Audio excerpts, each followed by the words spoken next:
একসময় মমতা বন্দ্যোপাধ্যায়ের ছায়া সঙ্গী ছিলেন তিনি। এ রাজ্যের বহু আন্দোলনের সাক্ষীও থেকেছেন তিনি।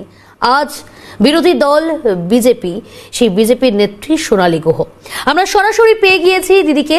দিদি, আপনাকে ক্যালকাটা নিউজে স্বাগত জানাই এবং আপনার কাছ থেকে আজ বেশ কিছু প্রশ্নের উত্তর খোঁজার চেষ্টা করব। মমতা বন্দ্যোপাধ্যায়ের ছায়া সঙ্গী ছিলেন এক সময়, দীর্ঘ আন্দোলনের সাক্ষী থেকেছেন আপনি, কিন্তু আজ এই রাজ্যের শাসক দল যে তৃণমূল কংগ্রেস আপনি ছেড়ে দিয়েছেন, সেই তৃণমূল কংগ্রেস নানা দুর্নীতির দায়ে জর্জরিত এবং এই তৃণমূল কংগ্রেসের বহু নেতা, বহু বিধায়ক, মন্ত্রী, টপ টু বটম কেউ বাদ নেই দুর্নীতিতে বলা যেতে পারে। কালীঘাটের কাকু গতকাল যে টালবাহানা আমরা দেখেছি, সেই টালবাহানার ইতি ঘটেছে দিদি। আমরা দেখলাম তার সেই ভয়েস স্যাম্পল অবশেষে নেওয়া গেল এবং যে কাজ এতদিন ধরে পারল না, এসএসকে জোকাই এসেই 30 মিনিটেই করে দেখিয়ে দিল। কি মনে হচ্ছে দিদি যে এবার কি আরো বিপাকে পড়তে চলেছে যে লিপস অ্যান্ড বাউন্স কোম্পানির সিও কালীঘাটের কাকু, সেই কোম্পানি লিপস অ্যান্ড বাউন্স?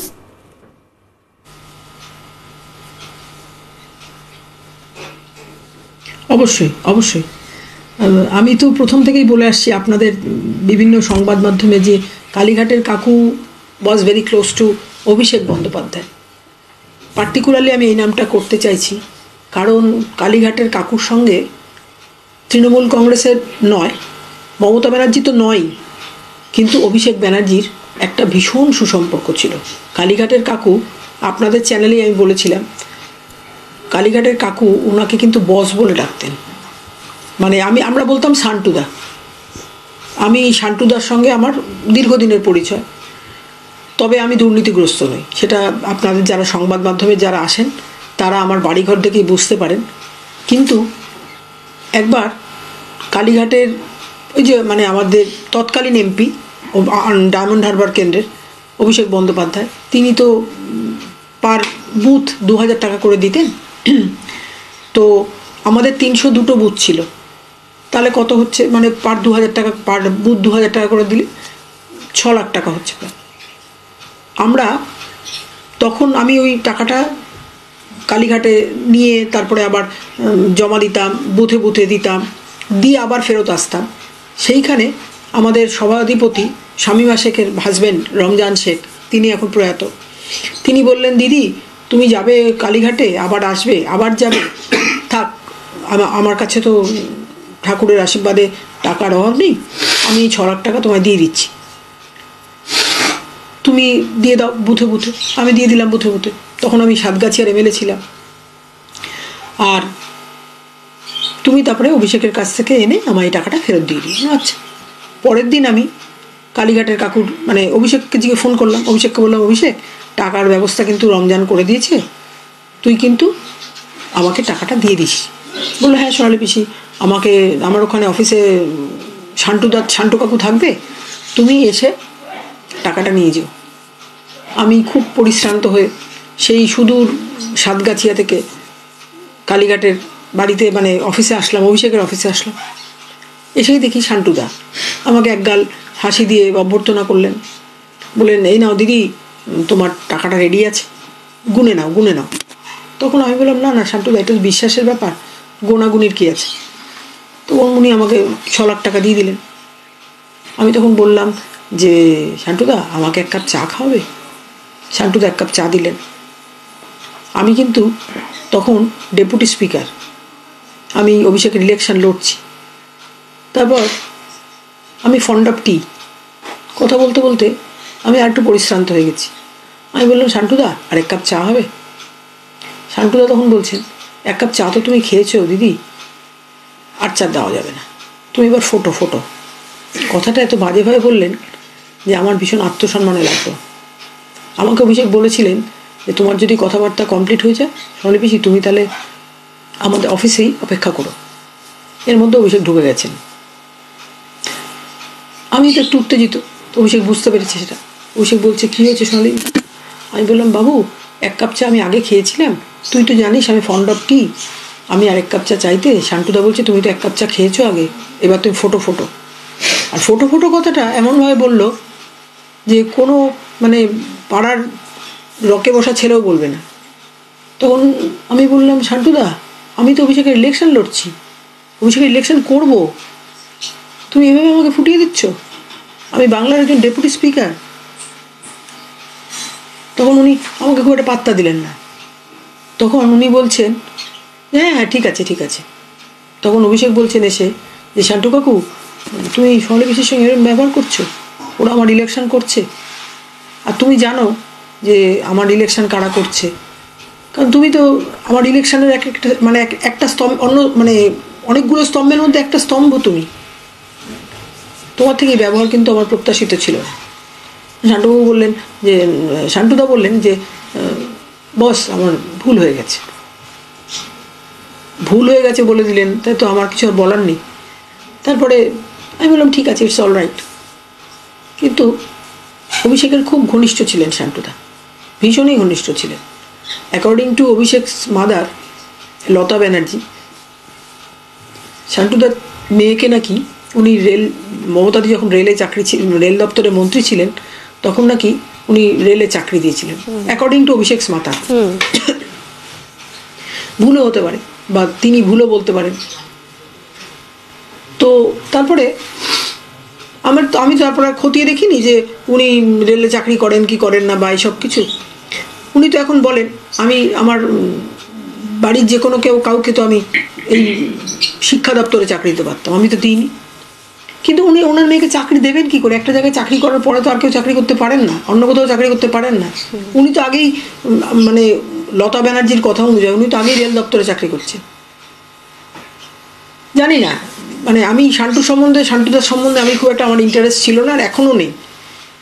শান্টুদার ওয়াইফও বোধহয় প্রয়াত হয়েছেন কিছুদিন আগে। তাহলে দিদি এটা বলা যেতে পারে যে লিপস অ্যান্ড বাউন্স কোম্পানিটা শুধু নয়, এই কোম্পানির সিইও যেমন রয়েছেন সুজয় কৃষ্ণ ভদ্র, আপনি যাকে শান্টুদা বলতেন, তিনি যেমন গ্রেপ্তার হয়েছে, পাশাপাশি সিইও আমরা জানি যে অভিষেক বন্দ্যোপাধ্যায়, সিইও তাহলে হয়তো আর একটু চাপে বা আর একটু বিপাকে, এটা বলা যেতেই পারে।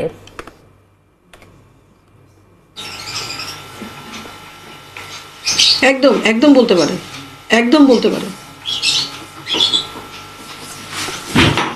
একেবারে। আরো একটা বিষয় আপনাকে জানার চেষ্টা করবো, আপনি দীর্ঘদিন তৃণমূল কংগ্রেস এই দলটার সঙ্গে যুক্ত ছিলেন, এই দলটা আজকের রাজ্যের শাসক দল এত দুর্নীতির সঙ্গে যুক্ত হতে পারে আপনার মনে হয়? আপনার কি খারাপ লাগে এই বিষয়টাতে?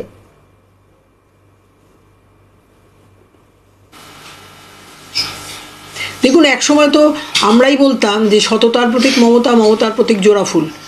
তো আমি বিভিন্ন জায়গায় প্রচার করতাম, কিন্তু সেই সততা তো এখন বিন্দুমাত্র আমরা দেখি না, লেশ মাত্র দেখি না।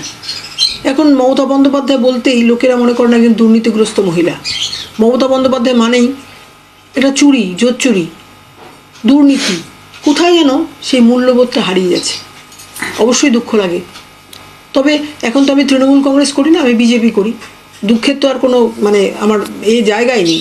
কিন্তু বিজেপি করতে করতে বিজেপির অনেক পরিকল্পনা আছে, অনেক কিছু, সামনেই লোকসভা ভোট, জানি না। কিন্তু মমতা বন্দ্যোপাধ্যায় সম্বন্ধে সাধারণ মানুষের যে যতটুকু আমার মা জেঠিমা, মা কাকিমা, মা পিসিমাদের যা শ্রদ্ধা ছিল, ভক্তি ছিল, সেগুলো এখন আর লেশ মাত্র পর্যন্ত নেই। সোনালি, আপনাকে মমতা বন্দ্যোপাধ্যায়ের ছায়াসঙ্গী বলা হতো, সেই মমতা বন্দ্যোপাধ্যায় কি জানতেন এত দুর্নীতির কথা? আপনার কি মনে হয় এই বিষয়ে?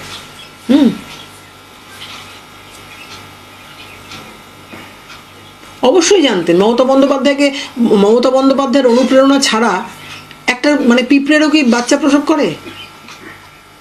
আর মমতা বন্দ্যোপাধ্যায় জানতেন না বলছেন যে এত দুর্নীতি হচ্ছে?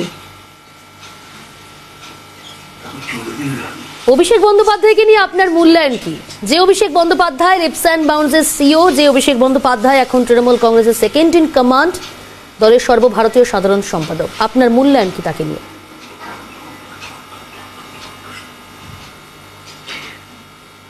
দলটা সর্বভারতীয় আর কোথায় রইল বলুন? দলটা তখন আঞ্চলিক দলে পরিণত হয়েছে, তারা সর্বভারতীয় সম্পাদক। ছেড়ে দিন। আর অভিষেক বন্দ্যোপাধ্যায় তো আমি মনে করি কোনো নেতাই নন, কোনো নেতা নন। মমতা ব্যানার্জি একসময় উনি সংগ্রাম করে উঠেছিলেন, এখন যদি আর সেই সংগ্রামের লেশমাত্র নেই। মমতা বন্দ্যোপাধ্যায় উনি সংগ্রাম করে ওঠা একজন মানুষ। মমতা বন্দ্যোপাধ্যায় মানে সাধারণ মানুষ এখনও ওনার মানে মমতা ব্যানার্জি হেঁটে গেলে ওনার দিকে তাকিয়ে বলেন যে কী দিদি কোথায় যাচ্ছেন, মমতা বন্দ্যোপাধ্যায় কিন্তু হাত নাড়তে নাড়তে চলে যান বা নমস্কার করতে করতে চলে যান। কিন্তু আমি তো অভিষেক বন্দ্যোপাধ্যায়ের আন্ডারে একজন এমএলএ ছিলাম, বা মনে করি অভিষেক বন্দ্যোপাধ্যায়ের মানে যতটুকু পেরেছি আমরা করেছি।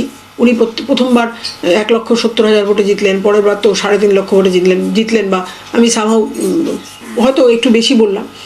কিন্তু অভিষেক বন্দ্যোপাধ্যায় তো কোনো সংগ্রাম করেননি। অভিষেক বন্দ্যোপাধ্যায় তো মমতা বন্দ্যোপাধ্যায়ের কোটায়, মমতা বন্দ্যোপাধ্যায়ের মানে কি বলবো আর, মমতা কেয়ার অফ মমতা বন্দ্যোপাধ্যায়। অভিষেক বন্দ্যোপাধ্যায় কে? কেয়ার অফ মমতা বন্দ্যোপাধ্যায়, মমতা বন্দ্যোপাধ্যায়ের ভাইপো।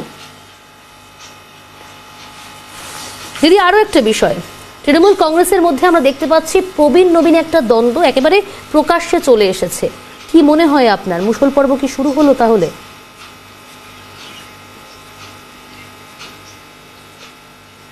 একদম মুষল পর্ব শুরু হয়ে গেছে। দেখুন আমি একটা কথা বলি, আমি ভীষণ ভগবানের ভক্ত। বাবা লোকনাথ ব্রহ্মচারীর আমি খুব ভক্ত। আমার বাড়িতে বড় করে বাবা লোকনাথ ব্রহ্মচারী পুজো হয়। সেই বাবা লোকনাথ ব্রহ্মচারীর লোকনাথ ডিভাইন লাইফ মিশন বলে একটা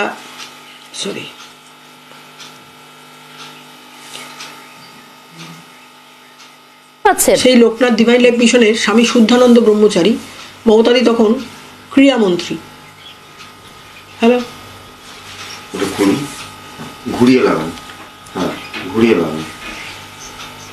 উনি তখন ক্রীড়ামন্ত্রী। ওনার বাড়িতে গেছেন, অনেকগুলো ফটো নিয়ে গেছেন মমতাদির কাছে বাবা লোকনাথ ব্রহ্মচারী। তার ফটোতে, সব ফটোতে নাম্বারিং করা আছে, কোনোটা 79 নম্বর, 79, কোনোটা 80। তারপরে আমি যেহেতু বাবার ভক্ত, আমি ভীষণ মন খারাপ হয়েছে যে বাবা লোকনাথ ব্রহ্মচারী কোনো ফটো আমাকে দিল না স্বামীজি। তখন আমি এসে বলছি যে মানে আমি যেতে যেতে মমতাদির ওই 29টা ঘর ছিল মমতাদির ওই বাংলোতে, 5 নম্বর অশোক রোড। আমি বলছি হ্যাঁ তুমি তো মন্ত্রীদেরই বাবা লোকনাথ, তুমি কাঁচকলা খাও। আমি আক্ষেপে বলছি, আমাদের কাছে গেলে তোমাকে আমি মাখন দিতাম, মিষ্টি দিতাম, অমিত্তি দিতাম, যা দিয়ে বাবার পুজো হয় আর কি। আমি সাজাতে সাজাতে ফটোগুলো দেখছি, একটা 79 নাম্বারের ফটো দুটো। তখন আমি ওই 29টা ঘরের একদম লাস্টের ঘরটায় পৌঁছে গেছি। আমি ছুটতে ছুটতে ড্রয়িং রুমটায় চলে এসেছি। স্বামীজি আপনি বোধহয় একটা ফটো দুটো এনেছেন। তখন উনি বলছেন না মা, আমি এই ফটোটা তো দুটো আনিনি, আমার তো সব ফটো গোনা। সঙ্গে একজন দিদিভাই বলে একজন গেছিলেন। তখন স্বামীজি বলছেন কি দিদিভাই, আমি কি ওই ফটোটা কোনো ফটো আমি দুটো এনেছি? তখন দিদিভাইও বলছেন না স্বামীজি আপনি তো কোনো ফটো দুটো আনেননি, সব ফটোই তো একটা একটা করে এনেছেন। তখন স্বামীজি বলছেন যে মমতা মা, তুমি কিন্তু সোনালীকে কখনো ছেড়ো না, সোনালী সবসময় বাবা লোকনাথের নাম করে তো।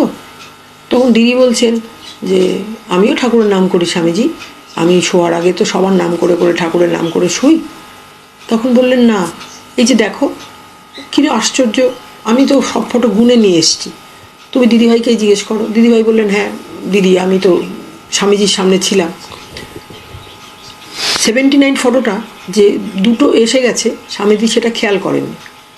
তখন আমি বললাম যে 79 ফটোটা দুটো এসে গেছে স্বামীজি। তখন বললেন বাবার কি অপার মহিমা, স্বামীজির চোখ দিয়ে একটু ফোটায় ফোটায় জল পড়ছে। তখন বললেন যে মমতা মা, তুমি সোনালী মাকে কখনো ছেড়ো না। তখন দিদি বললেন কেন? ওই আবার বলছেন যে আমিও তো শোয়ার সময় সবার নাম করে করি, সবারই নাম করি, তো আমি তো সবার নাম করে ঠাকুরের নাম করে শুই। তখন বললেন না, বাবার কৃপাটা তুমি উপলব্ধি করলে তো, বাবার আশীর্বাদ সোনালীর মাধ্যমে তোমার মধ্যে সঞ্চারিত হবে। তো দেখুন আমাকে টিকিট দেওয়া হলো না এবছর। আর তারপরেই 22শে জুলাই পার্থ চ্যাটার্জি চুরির দায়ে গ্রেপ্তার হলেন। চুরি করেছেন কি করেননি সে তর্কে আমি যাব না, সে তো কোর্ট মনিটরিংয়ের ব্যাপার। কিন্তু পার্থ চ্যাটার্জি অ্যারেস্ট হলেন। তারপরে এক এক করে সমস্ত মন্ত্রী আমলারা অ্যারেস্ট হচ্ছেন। আমি জানি না এটা ভগবানের অলঙ্ঘ নির্দেশ কিনা, কিন্তু তৃণমূলের এখন আর যেই অবস্থায় তৃণমূল কংগ্রেসকে আমরা তৈরি করেছিলাম আমি আবার বলছি, মমতা ব্যানার্জি দেবকী হলে আমি কিন্তু যশোদা। এরকম হাজার হাজার যশোদা তৃণমূল কংগ্রেসের সারা বাংলায় ছড়িয়ে রয়েছে। তারা হয়তো আমার এই দিদি যে টিকিট দিলেন না, বা দল যে আমাকে টিকিট দিল না, আমি কোনো দুর্নীতি না করেও আমাকে যে টিকিট দিল না, আমার সেই যে চোখের জল, ফোটা ফোটা চোখের জল হয়তো তাদের সবারই আছে, কিন্তু তারা হয়তো এখন অলক্ষে হাসছে, বা ভগবানও এখন অলক্ষে হাসছে। আর দেখুন, আমি চলে আসার আপনিও পরে তাহলে অলক্ষেই হাসছেন, সেদিন চোখের জল আপনার সকলে দেখেছে, এই বাংলা দেখেছে, আজকে তাহলে আপনিও অলক্ষে হাসছেন এই পরিণতি দেখে তৃণমূল কংগ্রেসের। নিশ্চয়ই হাসছি, নিশ্চয়ই হাসছি, নিশ্চয়ই হাসছি। এবং আমি মমতা ব্যানার্জিকে, শুভেন্দু অধিকারীর সঙ্গে বলতে চাই যে আমি মমতা ব্যানার্জিকে প্রাক্তন করার জন্য একজন অন্যতম পথের অতিকৃত। শুভেন্দু যদি সেই লড়াইতে প্রথমে থাকেন, আমি তার পেছনে আছি। আমি শুভেন্দুর আগে তো যেতে পারবো না। তিনি তো একবার মমতা ব্যানার্জিকে হারিয়ে দিয়েছেন নন্দীগ্রামে, আমি তার পেছনে আছি। তিনি যদি সুগ্রীব হন, তিনি যদি কি বলবো, এক রামের রক্ষানেই সুগ্রীব দোসর, আমি তাহলে ওনার পেছনে সুগ্রীব হয়ে দাঁড়াবো। মনোরঞ্জন ব্যাপারী দিদি, বলাগড়ের তৃণমূল বিধায়ক, যেভাবে আমরা দেখতে পাচ্ছি একেবারে প্রকাশ্যে দলের বিরুদ্ধে ক্ষোভ উগরে দিচ্ছেন। হ্যাঁ, কার বিরুদ্ধে? দলের যুব নেত্রী রুনা খাতুন। একাধিক ভুরি ভুরি অভিযোগ গতকাল সোশ্যাল মিডিয়ায় অভিযোগ করলেন, এবং রাত্রিবেলায় সেই অভিযোগের যে আশঙ্কা করলেন, সেই আশঙ্কাটাই সত্যি হয়ে গেল। তার কার্যালয় ভাঙচুর চালানো হলো। তিনি বলছেন, আমি নিরাপত্তাহীনতায় ভুগছি, আমার জীবন রক্ষার দায়িত্ব দলের। তাহলে দিদি, এ রাজ্যের জনপ্রতিনিধি, এ রাজ্যের শাসক দলের বিধায়ক, তিনি যদি নিরাপত্তাহীনতায় ভোগেন, তিনি যদি দলের বিরুদ্ধে ক্ষোভ উগরে দেন, তাহলে কোন জায়গায়, কোন পরিস্থিতি দাঁড়িয়ে রয়েছে? লোকসভা নির্বাচন সামনেই।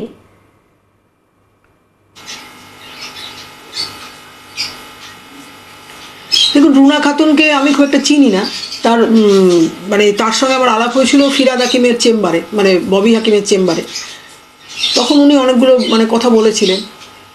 রুনা খাতুন বা যার কথা আপনি বলছেন, তিনি আদৌ আমাদের দল করেন কিনা সন্দেহ। কে বলুন তো আজকে নিরাপত্তাহীনতায় ভুগছে না? শুধু নিরাপত্তা আছে তো ব্যানার্জি পরিবারের? তাহলে এটাই তো প্রশ্ন, যেখানে জনপ্রতিনিধিদের নিরাপত্তা নেই, যেখানে রাজ্যে মন্ত্রী বিধায়কদের নিরাপত্তা নিয়ে প্রশ্ন তুলছেন খোদ বিধায়ক, সেখানে সাধারণ মানুষের নিরাপত্তা কোথায় দিদি?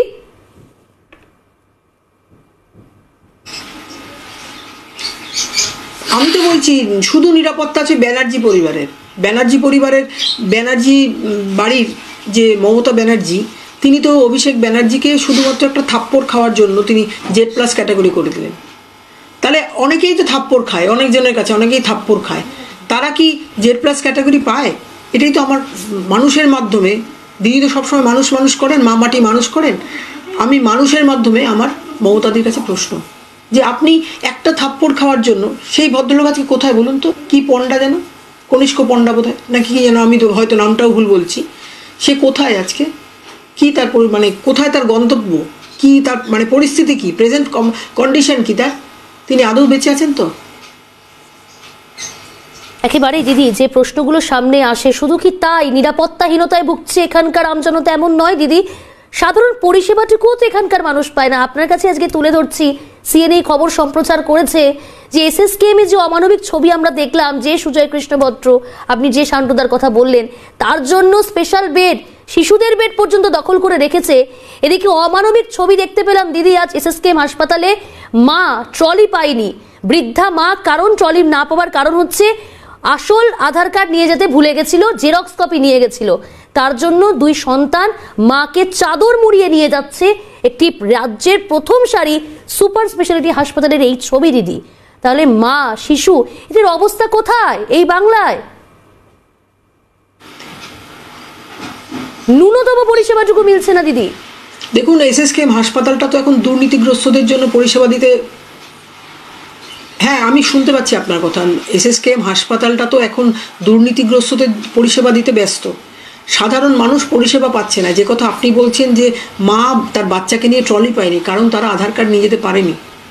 শুধু মা দিদি, তার সন্তানরা তাকে চাদর মুড়ি দিয়ে নিয়ে যাচ্ছে। বৃদ্ধা মা, 75 বছর বয়স, লিভার ক্যান্সারে আক্রান্ত, তিনি ট্রলি পাননি, তার সন্তানরা চাদর মুড়িয়ে তাকে নিয়ে যাচ্ছেন।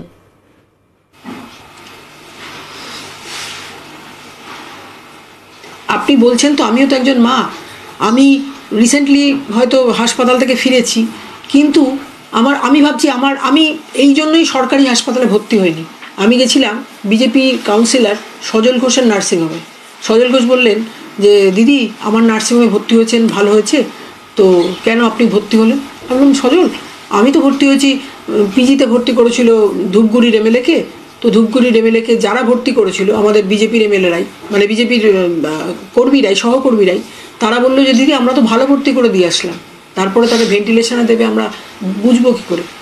আমি তো একজন সাধারণ মানুষ, আমি হয়তো সরকারের বিরুদ্ধে বা সরকারের এই দুর্নীতির বিরুদ্ধে আমি এখন সোচ্চার, কিন্তু আমি ভাবলাম যে মেডিকেল কলেজ আমার বাড়ির সামনে, আমি যদি আমার হাজব্যান্ড মেডিকেল কলেজের গভর্নিং বডির মেম্বার, আমি বললাম যে আমাকে মেডিকেল কলেজে ভর্তি করলে আমাকে হয়তো ভেন্টিলেশন দিয়ে দেবে।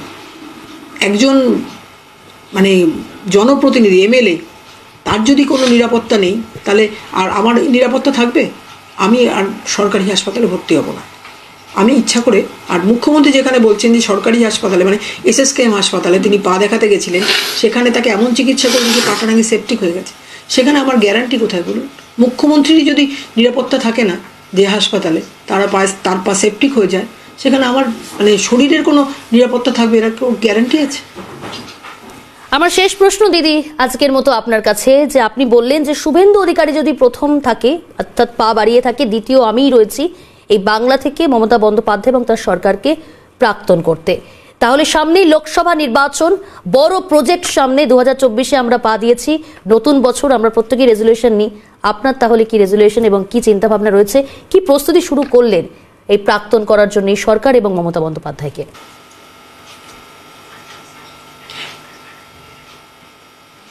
না, vote to BJP, vote to Narendra Modiji, এবং ভোট টু রাম জন্মভূমির যে উদ্বোধন করতে চাইছেন 22শে জানুয়ারি প্রধানমন্ত্রী, যশস্বী প্রধানমন্ত্রী নরেন্দ্র মোদীজি, তার পক্ষেই আমরা কিন্তু আমাদের ভোটটা কাস্ট করব।